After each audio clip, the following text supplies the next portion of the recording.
What's happening? It's your man Money B of Digital Underground and the Going Way Back Show, and of course, you're checking out B Shine.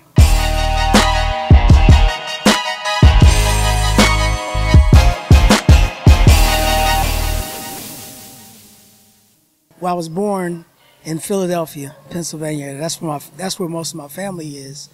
When I was like 3 or 4 years old, my father was in the Black Panther Party, so he moved to Oakland to be, he was a Black Panther in Philadelphia, but he went to Oakland and really, got in it. So I grew up going to the Oakland Community School, which is the Black Panther Party school, but I would travel every summer or every holiday. They would send me back to Philadelphia, would stay with my grandmother, and sometimes I would stay there. So I literally grew up on both coasts.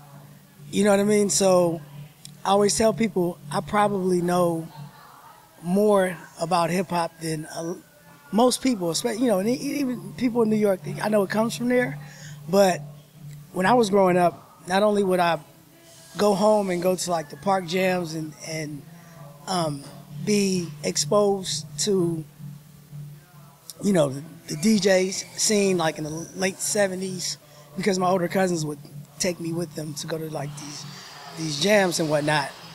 So I was exposed to, Cold Crush and the Fantastic Freaks and whatnot. But also, at the same time, in '82, I had Too Short tapes. And I knew about Uncle Jam's Army and Egyptian Lover. So when I would go home to Philly, I would be like, hey, you guys ever heard of this Too Short or whatever? And they like, what is that? Get that out of here. Egyptian Lover, they wasn't having it.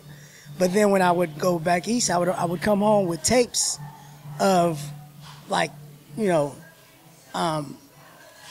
whatever, Mr. Magic mixes from BLS or whatever, and tapes that will get recorded at these block parties and park jams of people just mixing, like Dance to the Drummer's Beat back and forth. And I would get like all of Tila Rock and AJ Scratch and all that stuff. I would have all these tapes and like Cutmaster DC, Brooklyn's in the house. I would go to Philly and make these tapes, record tapes from there, bring them home. But when I was home, whenever I go there, I bring tapes that I would record from K-Day and Too Short tapes and, tapes from the West Coast and take it there.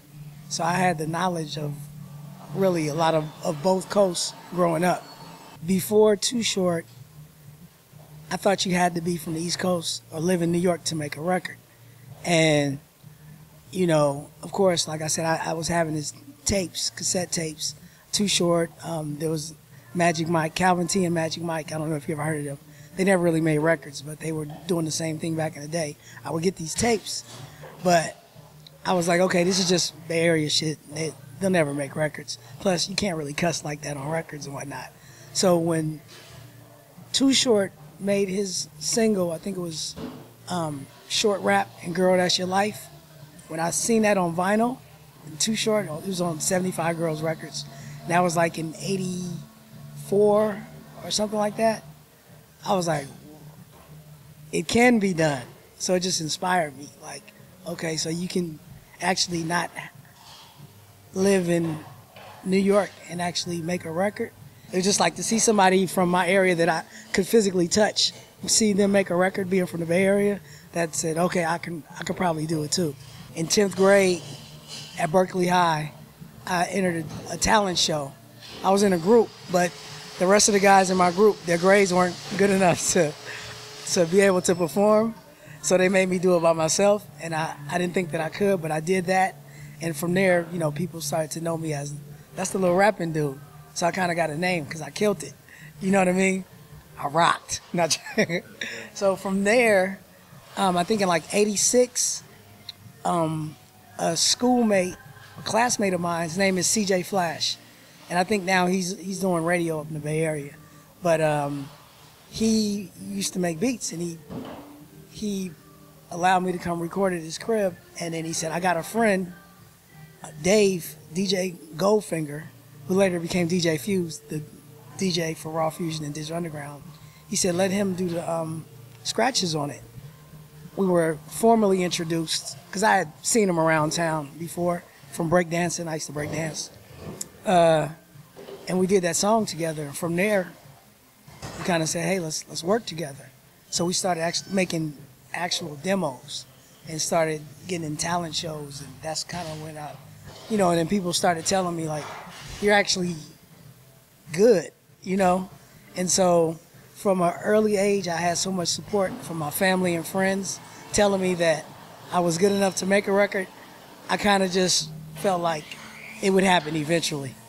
So when I finally did get with Digital Underground and we did make records, I wasn't really surprised because I thought that it was supposed to happen. I didn't know it would happen that way, but Do What You Like was actually a huge hit in Europe before we were big in the United States.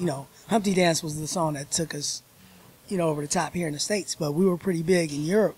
So before Sex Packets came out, we toured Europe for like 2 months off of Do What You Like. We were really big over there. But I had a job. I was working a job in a warehouse, right? Making like educational toys. And the company was called Solar Graphics, shout out. So I was working there, but my boss, he was a cool dude. So I was like, yo, I'm doing this music thing when we went to go do Europe. And I was like, I got to go on this tour, some music for like 2 months. You think when I come back, I can have my job back? And he was like, that's cool, do your thing, and it'll be here waiting for you.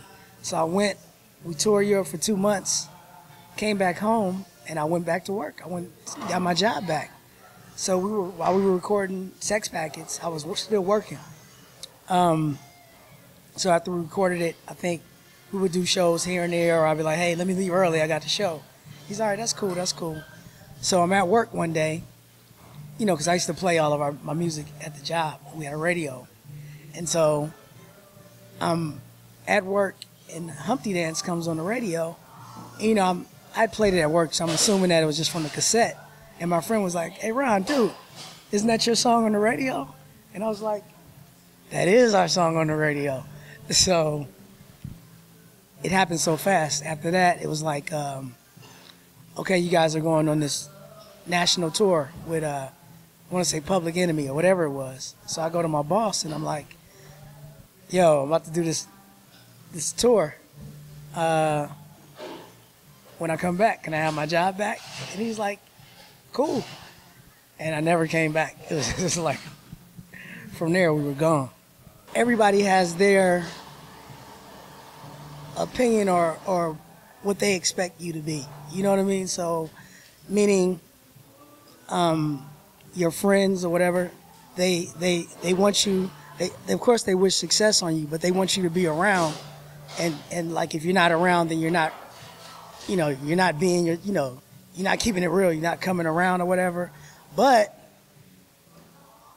you still have to, this is my job. I have to go work and I have to go do what I have to do. So I've actually lost friends behind that. Like some people that that were at the time my best friends, because they thought that I changed. I never really changed. They just changed how they saw me. And like 20 something years later, we're friends again, and they've since apologized to me, saying that that they were acting that way. And like every day they like, I'm like, you don't have to apologize. You know what I mean? Because at the end, I still accepted them, and I never stopped being their friend or never stopped appreciating them as a friend. They just kind of like turned their back on me. You know what I mean? So that was probably one of the casualties of this whole thing.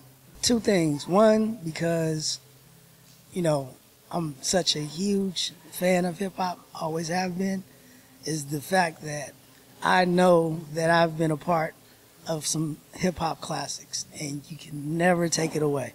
You know what I mean? No matter what I do, I can never step on another stage or make another record. I am a part of, I've made records that will be played 50, 60 years after we're all gone. And I'm proud of that. You know what I mean? And then the other thing is throughout it, I was able to buy my mom a house. And that was cool to me. I helped further the culture for the most part. And, not just because I've made these records, but I'm a believer of pay it forward. So me being from Oakland in the Bay Area, anytime that I see any young cats out of the Bay that are making moves or whatever, if they reach out to me, I try to help them as much as I can, because if I see something great, I want it to continue. You know what I mean? Because I want the culture to flourish, and I want there always to be great hip hop out there. So if I see something that's hot, I want to help it as much as I can.